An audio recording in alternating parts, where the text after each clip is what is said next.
Урматтуу кыргызстандыктар, тилекке каршы коомубуздун турмушунда баарыбызды тынчсыздандырган жагымсыз бир окуяга туш болдук.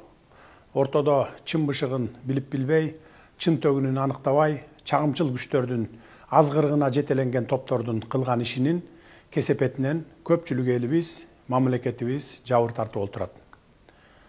13 майда болгон окуяга калпычын аралаш ар кандай боектор сүртүлүп, 18 майда интернетке видео материал жайылткандардын кесепетин баарыбыз көрдүк.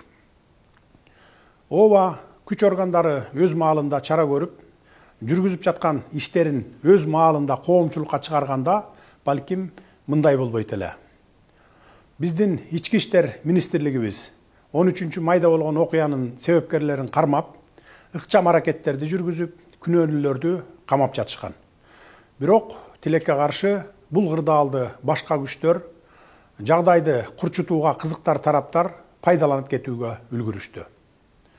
Биздин патриот жаштарыбыздын чет өлкөлүк жарандардын мыйзамсыз миграциясын токтотуу, мындай иштерге жол бергендерге катуу чара көрүү сыяктуу талаптары албетте туура. Ал талаптарды бул окуяда эле эмес, буга чейин да коюп келе жаткансыздар. Тиешелүү мамлекеттик мекемелер бул маселелерге анализ жүргүзүп, тиешелүү иш жүргүзө баштагандыгын дагы билесиздер.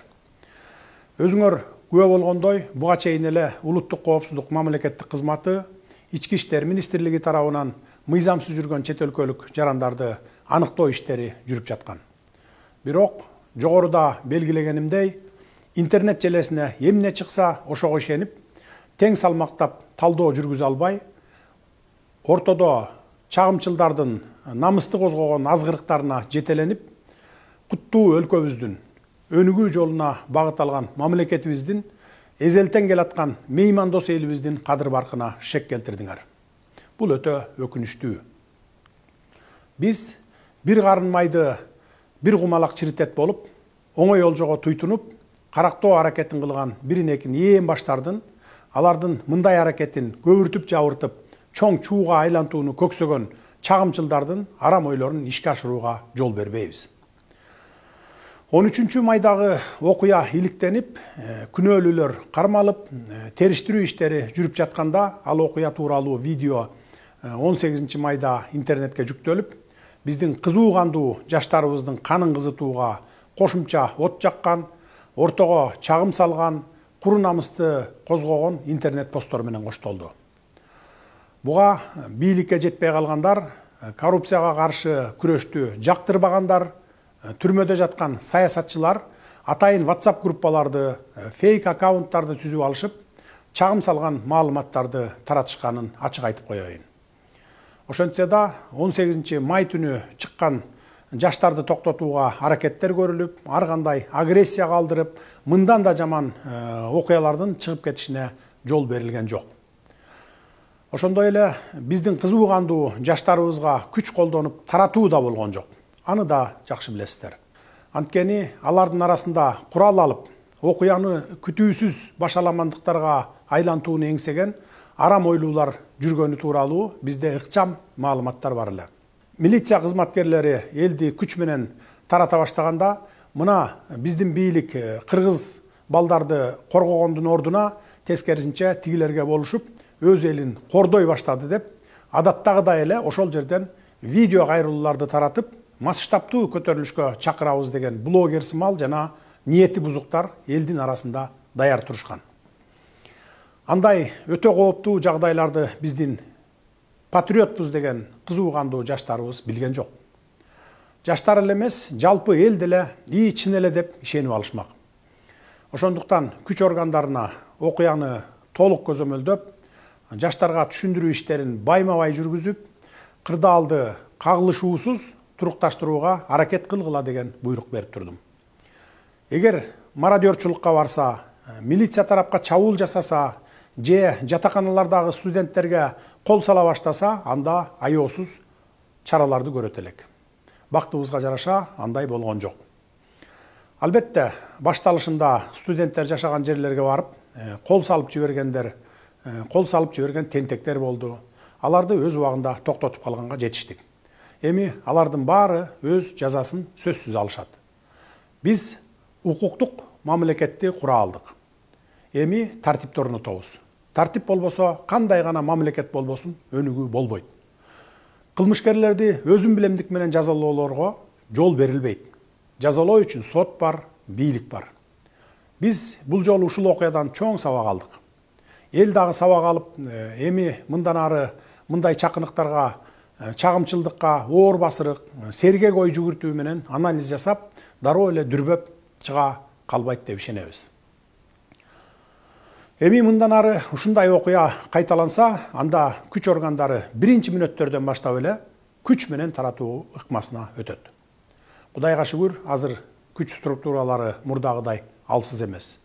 Мейли ким болбосун, ал биздин жаранбы, же чет өлкөлүк жаранбы, мамлекетибиздин бүтүндүгүнө шек келтирсе, башаламандык уюштурса, аяосуз жазасын алышат. Урматтуу кыргызстандыктар, урматтуу патриот жаштар, биз дагы силер сындуу Кыргызстан үчүн күйөбүз. Биздин патриоттугубуз силердикинен ашса ашат, кем калбайт. Биз дагы силердей болуп, элибиздин башын бийик көтөрүп жүрүшүн каалайбыз. Ошол үчүн өлкөнүн өнүгүшүнө бар күч аракетибизди жумшап жатабыз. Өлкөбүз өзүнөн өзү өнүгүп кетпейт. Сырткы дүйнө менен тыгыз карым-катышта болуу менен гана алдыга жылат. Дүйнөнүн кайсы гана мамлекети болбосун, алака катышта болуубуз зарыл. Дүйнө таануу үчүн чет өлкөлөргө чыгуу керек. Ал үчүн биздин жаштарыбыз өнүккөн өлкөлөрдү көрүп, ак караны ажыратып, тажрыйба топтоп, эмгек миграциясында жүрүшөт. 1 миллиондон ашуун элибиз чет өлкөлөрдө окуп, иштөө менен элек. Биздин ошол жарандар сыяктуу эле бизге дагы чет өлкөлөрдүн жарандары келип, окуп, иштеп жатышат. Биз буга кубанышыбыз керек. Мунун баары алака катыш, байланыш, тажрыйба топтоо, туризм экенин жакшы билесиздер. Укуктук тил менен айтканда, мунун баары эл аралык байланыш, дипломатия, туризм жана башка деп аталарын да билесиздер. Ошол үчүн бардык өлкөлөр сырткы дүйнө менен байланышта болуп жашайт, инвестиция салып, өз өлкөсүнө инвестиция тартып, өсүп, өнүгөт. Бул өнүккөн өлкөлөр колдонуп келе жаткан классикалык үлгү. Башка өлкөлөрдө эле Кыргызстан дагы өнүгүүнүн ушундай багыттарын колдонуп баштаганбыз. Бул жаатта өзүңүздөр деле багыт берип, туризм менен өнүгөлү деп көптөгөн алгылыктуу сунуш пикирлерди айтып келе жатасыздар. Керемет жерлерибиз бар, ошолорго туристтерди тарталы, келсин, көрсүн, башкалардан эмнебиз кем деп келесиздер. Туризм тармагынан эле өлкөбүзгө мынча пайда түшөт экен деп өзүңүздөр эсеп чотунда айтып берип келатасыздар.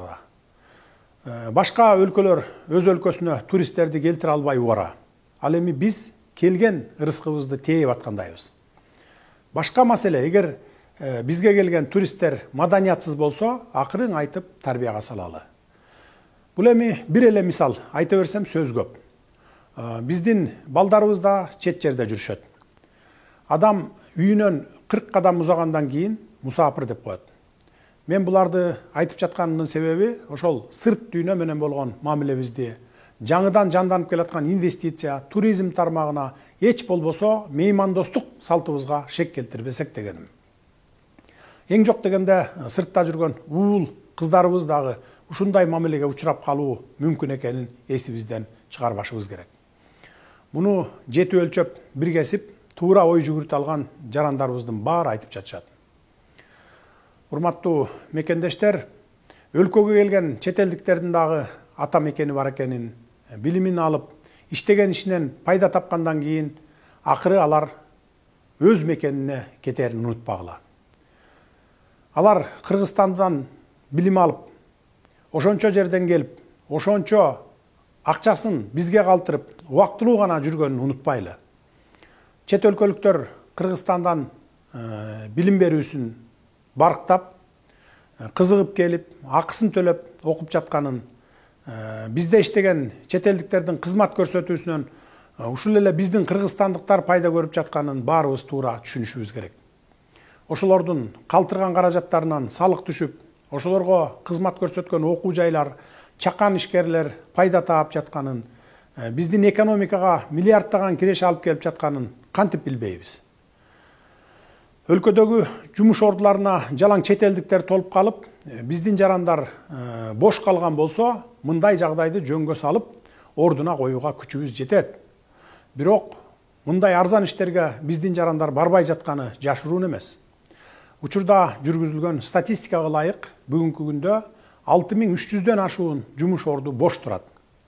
Алдыдагы жылдарда дагы 10 000 деген жумуш орундары түзүлөт. Анткени ири долбоорлорду ишке киргизебиз.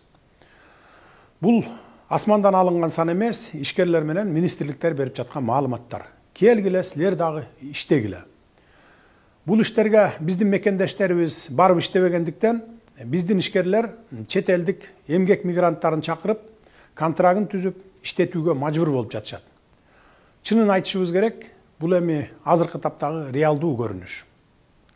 2020 жылга чейин кандай элек, азыр кандай болуп келе жатабыз, айырма асман менен жердей. Биздин өлкөбүзгө эмгек мигранттары агылып келет деген түшүбүзгө дагы кирген эмес. Эгер азыр аларды ишке албай коюп, жумушчулар жетишпей калса, эми жанданып келе жаткан ишканалар токтоп калат. Ишкерлер банкрот болушат.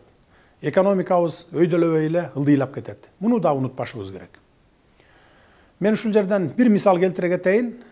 Бириккен Араб өлкөлөрүндө жергиликтүү калктын саны 1 миллион адамдын тегерегинде.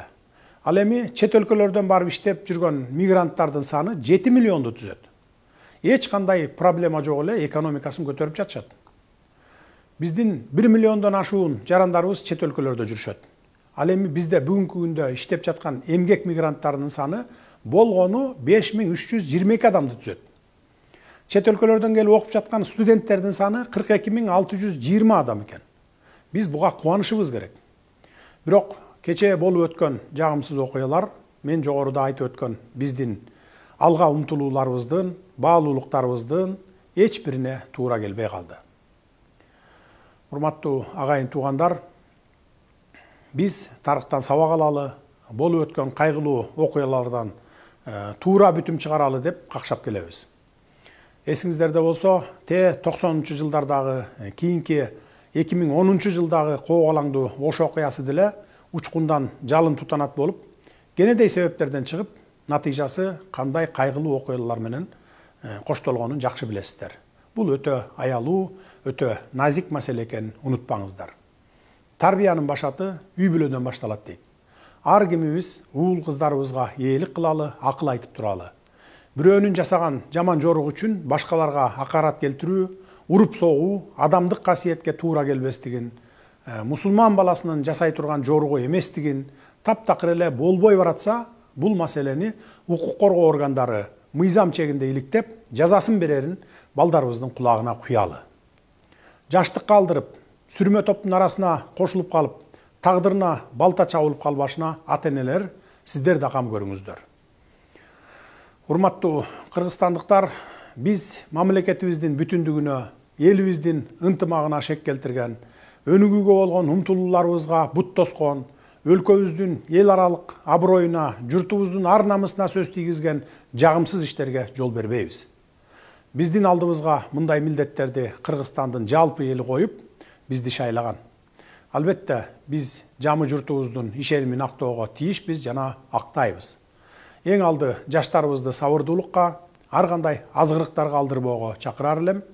Ал эми кызуу кандуу жаштарыбызды колдонуп, алардын ар намысын козгоо менен көпчүлүк массаны көчөгө алып чыгып, кечегидей окуяларды чыгарып, арам ойлорун ишке ашырам дегендерге катуу чаралар көрүнөт. Мен мындай бузуклардын жакындары эртең чыгып, мына бийлик өз элине каршы күч колдонуп, балдарыбызды камай баштады деп бет тырмарлык кылып, ач айкырык салып чыгышарын да билем. Бирок өлкө тагдырын ишенип тапшырган жалпы элдин тынчтыгы, биримдиги, өлкөнүн кадыр баркы, өнүгүүбүз мындай бир уч кумалактардан алдаганча жогору турарын баса белгилеймин. Биз өлкөнү укуктук талаага алып келүү менен өнүктүрүүгө ант беребиз. Акыйкаттыктын алдында, адилеттүүлүктүн алдында, улуттук мыйзамдардын алдында баарыбыз бирдейбиз. Бириңерди өйдө, бириңерди төмөн көрүүгө акыбыз да жок. Муну ата мекенибизге келген меймандарыбыз да жакшы билишет, жакшы түшүнүшөт. бийлик эмне үчүн көчөгө чыккан элди биринчи мүнөттөрдө эле күч менен таркатпады, жаңжалды биринчи баштап күнөөлүү болсо да өз жарандарын колдоду деген күмөн санооңор бар экенин да билебиз. Эмне себептен күч колдонулбагандыгын мен жогоруда айтып өттүм. Мындан ары тартип катуу болот. Камсанабаңыздар. Урматтуу кыргызстандыктар, ылайым мамлекетибизде тынччылык, ынтымак өнүгүү болсун.